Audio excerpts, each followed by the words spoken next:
Hello my YouTube family, मैं हूं Mukesh Janma and you are watching my YouTube channel. Students, मैं फिर एक कंफ्यूजिंग टॉपिक के साथ में उपस्थित हूं। कई बार स्टूडेंट ने कहा है हॉल और ऑल। जी, हॉल एंड ऑल में उनको कंफ्यूजन होता है, तो मैं आज सारे कंफ्यूजन क्लियर करूंगा। और दूसरा है some and any. Some and any में भी कुछ लोगों को कंफ्यूजन होता है। ये दोनों पेयर डिटर्मिनर्स के हम पढ़ेंगे, एज एन एडजेक्टिव डिटर्मिनर्स और कुछ एज ए प्रोनाउन भी काम में आते हैं। स्टूडेंट्स, हम शुरू करें उससे पहले मैं दो बातें आपको बोल रहा हूं। ये if you are new to the channel तो सबसे पहले आप चैनल को सब्सक्राइब करें एंड बेल आइकन को प्रेस करें। सेकंड, यदि आपने पुराने वाले वीडियोस नहीं देखे तो ऊपर आई टैब में देखिए, मैं सारे लिंक दे रहा हूं, उस पर क्लिक करके आप पुराने वाले वीडियोस को देखिए ताकि आपको सीक्वेंस के साथ नए वीडियोस समझ में आए।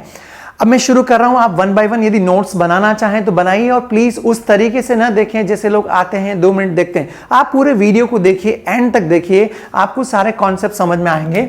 जी, पहला यूज है हॉल। हॉल को हम पढ़ते हैं, हॉल एज एन एडजेक्टिव पढ़ रहे हैं, क्योंकि whole as an determiner, adjective, pronoun, ये जो भी हैं ये करीब करीब तीनों की तरह काम में आता है, एज एन एडवर्ब। ठीक है, इसलिए आप इसको थोड़ा ढंग से पढ़े। एज एन एडजेक्टिव जब यूज करते हैं हॉल को, तो एज एन एडजेक्टिव के साथ हमेशा द का प्रयोग होता है।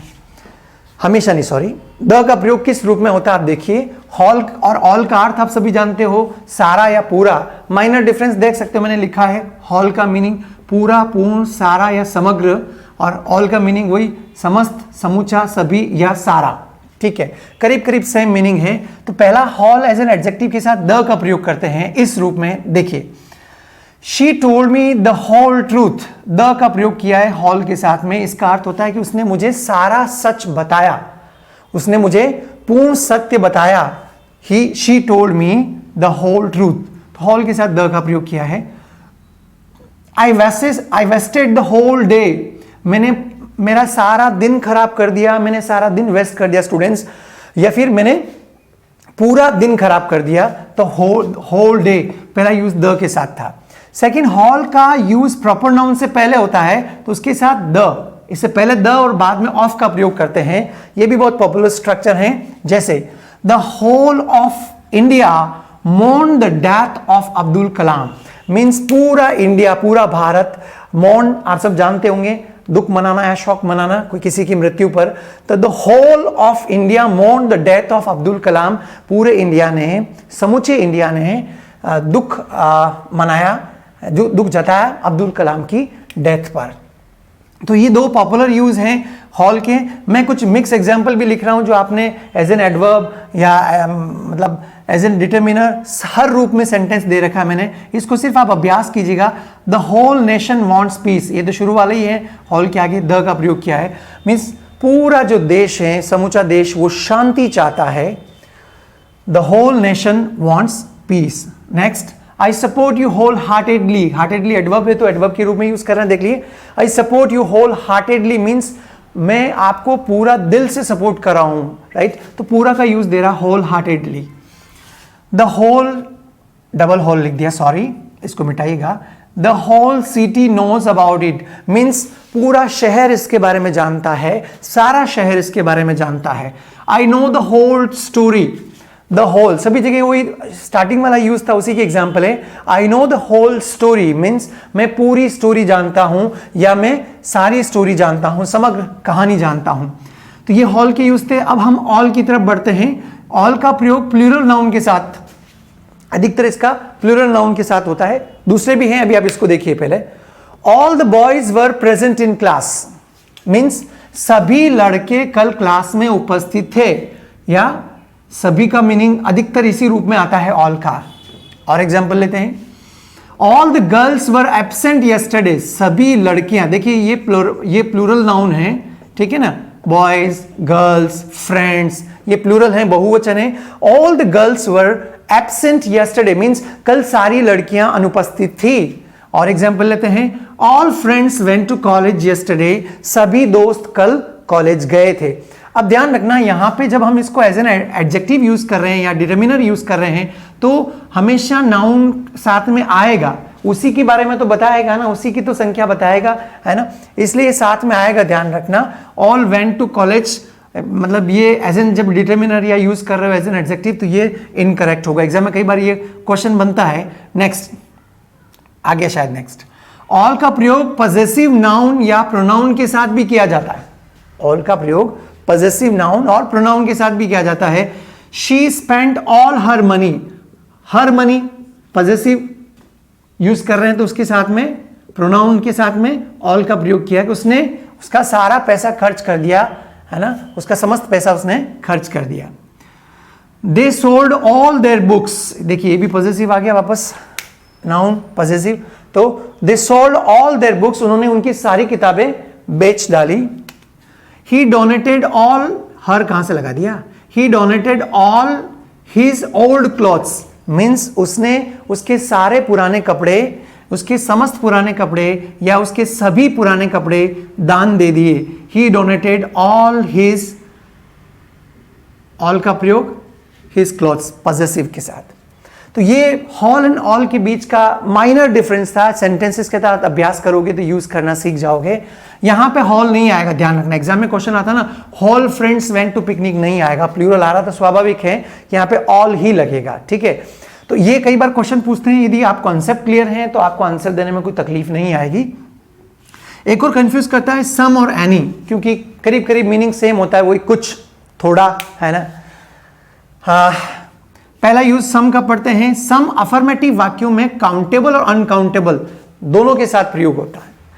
सम अफर्मेटिव सेंटेंस में, क्योंकि जब क्वेश्चन पूछते हैं तो इसका मीनिंग अलग निकलता है, वो एज एन कमांड या रिक्वेस्ट की तरह काम में आता है। तो अभी अफर्मेटिव सेंटेंसेस की बात करते हैं, सकारात्मक वाक्य की बात करते हैं, जिसमें ये काउंटेबल और अनकाउंटेबल दोनों के साथ में काम में आता है। जैसे पहला example, we need some butter and some potatoes.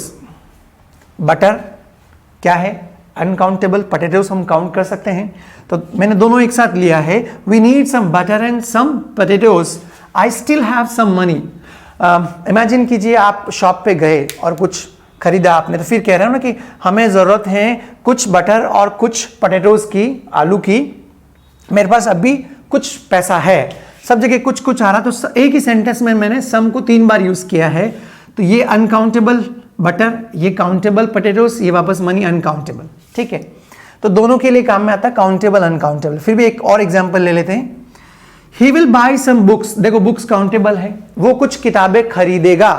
He will buy some books, तो यहां पे सम डिटरमिनर है और बुक्स वही countable noun. She has purchased some fruit, uncountable fruit, और सम का प्रयोग किया, उसने कुछ फ्रूट खरीद लिए हैं, ठीक है।